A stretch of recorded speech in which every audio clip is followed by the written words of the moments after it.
कमला ने सोचा राशन मांगा जाए, मुश्किल से घर चलाना। कार्ड को लेकर कोटेदार की दुकान पहुंची और बोली, भैया थोड़ा चावल दे दो, बच्चा भूखा है।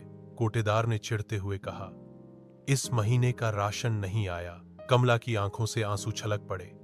कांपती आवाज में बोली, भैया यही बात पिछले 3 महीनों से सुन रही हूं, तो मेरे हिस्से का राशन कहां चला जाता है। कोटेदार गुस्से में आ गया और सबके सामने उसे दुकान से धक्के देकर बाहर निकालते हुए चिल्लाया, जा सरकार से पूछ, मुझसे जबान मत लड़ाया कर। कमला अपमान और भूख के बोझ से झुकी हुई आंखों के साथ लौटने लगी। रास्ते में गांव की एक बुजुर्ग अनीता दादी मिल गई। उन्होंने कमला की हालत देखी और पूछा, क्या हुआ बेटी। कमला रोते हुए सब कुछ कह गई। दादी ने कहा, जाओ मुखिया जी के पास, वो जरूर कुछ करेंगे। उम्मीद की एक आखिरी किरण लिए कमला मुखिया जी के घर पहुंची। धीरे धीरे अपनी पूरी बात उनके सामने रख दी। मुखिया जी ने लंबी सांस ली और कहा, काम तो हो जाएगा लेकिन थोड़ा खर्चा लगेगा। कमला ने मासूमियत से कहा, माई बाप मेरे पास कुछ नहीं है, और वह उठकर जाने लगी। तभी घर के अंदर से निकला मुखिया का बेटा नीतीश। उसकी नजरें कमला को वैसे ही घूर रही थीं, जैसे कोई शिकारी शिकार पर नजर डालता है। नीतीश ने रास्ता रोकते हुए कहा, तुम्हारा मर्द तो है नहीं, अगर चाहो तो मैं तुम्हारा सारा खर्च उठा लूंगा, बिना पैसे के तुम्हारा काम भी हो जाएगा। कमला कुछ पल के लिए शांत रही। उसकी आंखों में गुस्से और अपमान का एक तूफान था, लेकिन उसने कुछ नहीं कहा, सिर्फ अपने आंचल को कसकर पकड़ा और बिना कुछ बोले वहां से घर लौट आई। उस रात कमला की नींद नहीं आई। अंधेरे कमरे में अपने बेटे के पास बैठी रही। मन में सवालों का शोर था।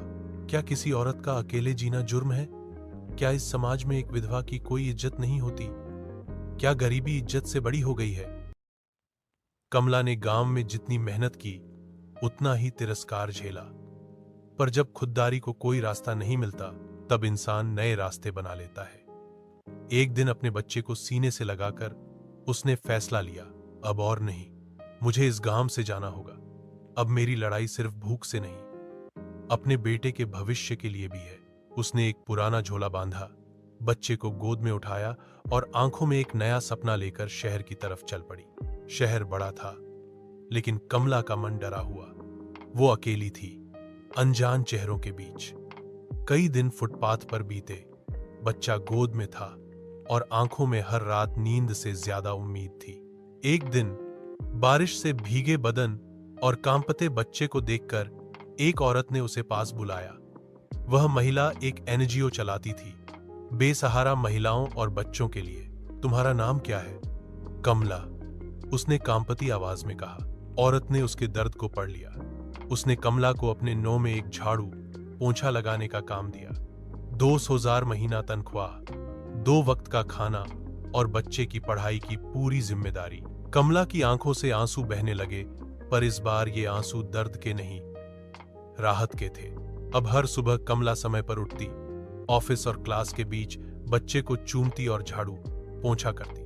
पर उसके हाथों में अब कमजोरी नहीं, इज्जत थी। एनजीओ में काम करते करते कमला ने साफ सफाई से लेकर बेसिक कंप्यूटर चलाना भी सीख लिया। वहां की दीदी ने उसे कहा, तुम सिर्फ सफाई नहीं करती कमला, तुम अपनी किस्मत भी साफ कर रही हो। उसका बेटा अब स्कूल में जाने लगा। स्कूल से लौटकर अपनी मां से पढ़ा हुआ सुनाता, मम्मी आज मैं फर्स्ट आया। कमला उसकी कॉपी को सीने से लगाकर मुस्कुरा देती। कुछ साल बाद कमला अब मुंह की सफाई दीदी नहीं, बल्कि केयर असिस्टेंट बन चुकी थी। वहां आने वाली परेशान महिलाओं को वो हिम्मत देती थी। मैं भी टूटी थी, लेकिन जुड़ भी गई। तुम भी जुड़ जाओगी। कमला अब टूटती नहीं, लोगों को संभालती थी। गांव का अपमान, भूख की मार, नीतीश की गंदी निगाहें, सब अब उसकी ताकत बन चुकी थी। एक शाम अंगों के सालाना कार्यक्रम में उसके बेटे ने मंच से भाषण दिया, मेरी मां सिर्फ मेरी मां नहीं है, वो मेरी ताकत है, मेरी प्रेरणा है। वो कमला नहीं, एक जीती जागती देवी है। कमला की आंखों से फिर आंसू निकले, लेकिन इस बार वो आंसू एक मुकम्मल जिंदगी की खुशबू थे। अंत में जहां गांव ने उसे अपमान दिया, वहीं शहर ने उसे पहचान दी। जहां एक औरत को अकेले रहना पाप कहा गया, वहीं अब वही औरत दूसरों की प्रेरणा बन चुकी थी। कमला की कहानी यही नहीं खत्म होती। ये तो हजारों कमलाओं की शुरुआत है जो हर कठिनाई को पार कर खुद को साबित करती हैं। अंत नहीं, एक नई शुरुआत